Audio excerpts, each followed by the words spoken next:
Hi ළමයි. ඔන්න අද නම් ටිකක් වෙනස් දවසක් මං උදේම කැම්පස් ආවා. සාමාන්‍යයෙන් මං උදේම කැම්පස් එන ළමෙක් නෙමෙයි. ඒක උනේ අයියලා කොට්ටාවට 8:00ට එනවා කිව්වා. හරිද?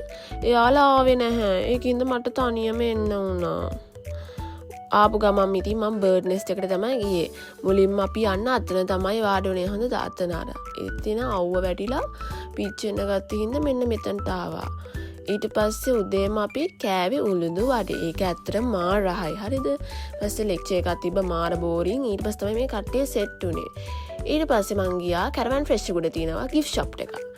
අන්න ඒකට අපේ යාළුවා කෙනෙක්ට gift එකක් ගන්න එයාගේ යාළුවෙක්ට.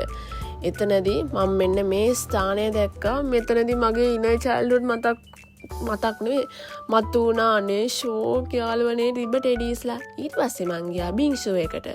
බින් ෂෝ එක මම ෆස්ට් ටයිම් තමයි try කරන්නේ. ඒකේ ස්ලිට්ස්ටන්ට 5% offer එකකුත් තියෙනවා. මේකෙදි මං try කරේ හැමෝම මට recommend කරපු mango bing shake එක. ඇත්තමයි ඒක හරිම රහයි. ඒ ගාන්ට එක මාරම worth. ඊට පස්සේ කොච්චර ඉක්මනට මං එක බිව්වද කියනවා නම් යාළුවනේ අන්තිමට අයිස් ටිකක් ඉතුරුනේ.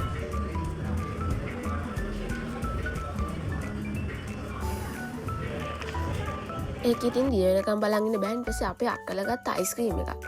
මං ඒක try කරා. ඒකේ අයිස් and අයිස්ක්‍රීම් දෙකම තිබ්බ. හරිද? ඒ ටික දිය වෙනකම් හිටියා. ඊට පස්සේ ඔන්න හොඳම කෑල්ල. හරිද?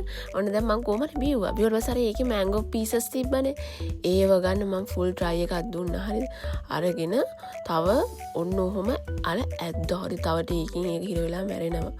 ඒක උගුරටම ආවන. ඊට පස්සේ අපේ අය රයිස් කැටයක් ඕන වුණා කියන්නකෝ. ඊට පස්සේ යට ඒක ඕනමයි කිව්වා. ඊට පස්සේ දිනෙත් කර වැඩේ අර බින්ෂු කප් එක අරගෙන ඒකේ තිබ්බ අර කව එක අයින් කරන්න ගොඩාක් උසාවියක් ගත්තා. හරිද? අන්තිමට යට ඒක අතින් කරන්න බැරි වුණා. මේ එයාගේ කුඩා මොලේ පාවිච්චි කරලා එයා බටෙන් ඒ අයිස් කැටේ ගන්න උත්සාහ කරා. හැබැයි ඉතින් ඒකත් හරි ගියේ නෑ යාළුවනේ.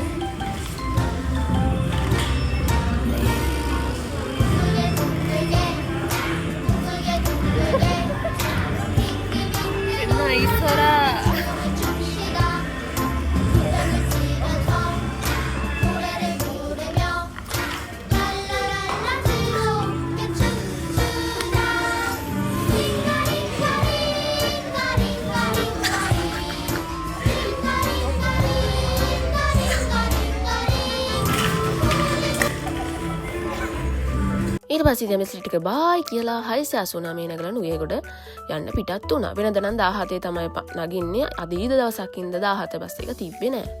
හොඳම දේ වුණේ යාළුවනේ නුගේගොඩ බස් එක අපි ඇඹුල් දෙනියෙන් බස්සලා ගියා. මේ වගේ අවස්ථාවක් නම් කාටවත් වෙන්න එපා. අපි පැයක් ඇවිද නුගේගොඩට. අනේ මගේ පිටිපස්සෙන් හඳ පේනවා වලට හඳ. ඒ අපි බස් වලින් බැහැලා කො දිනේ කොර මේක දිහා බලන්න. හඳ කියලා නැත්තම් මේ අර වාගේ මේක නෙවෙයි. හඳ ඔයාලට වෙනවද ඔලුව උඩ තියෙන ටින් ටින් ටින් ටින්. හොඳටම ට්‍රැක පැනපු අවස්ථාවක් තමයි ඔයාලට දැනගන්න හම්බුනේ. මහන්සියයි ට්‍රැක් අවුට් වෙලායි මට නම් ඇත්තටම හිතා ගන්න බෑ. ඒ තරම්ම ඇවිද්දා. අනේ යාළුවනේ මං නම් කියන්නේ හතුරෙක්ටවත් එකේ දෙයක් එන්න එපා. කොච්චර ඇවිද කියන ඇවිද පයි 1000 අඩි කියලා තේරෙන්නේ අත්තමයි. ඩ්‍රයිවර් ලංකර්ලා ඇතුළේ පවුලේ සියලු දෙනාම ආදරෙන් සාදරයෙන් මතක් කර කර තමයි අපි ඉතින් ඇවිද්දේ. කොහොම නමුත් අන්තිමට අපි ඩෙස්ටිනේෂන් එකට ළඟා වුණා යාළුවනේ. එහෙනම් අදට වීඩියෝ එක ඉවරයි. එහෙනම් තවත් දවසකින් හම්බෙමු. බයි.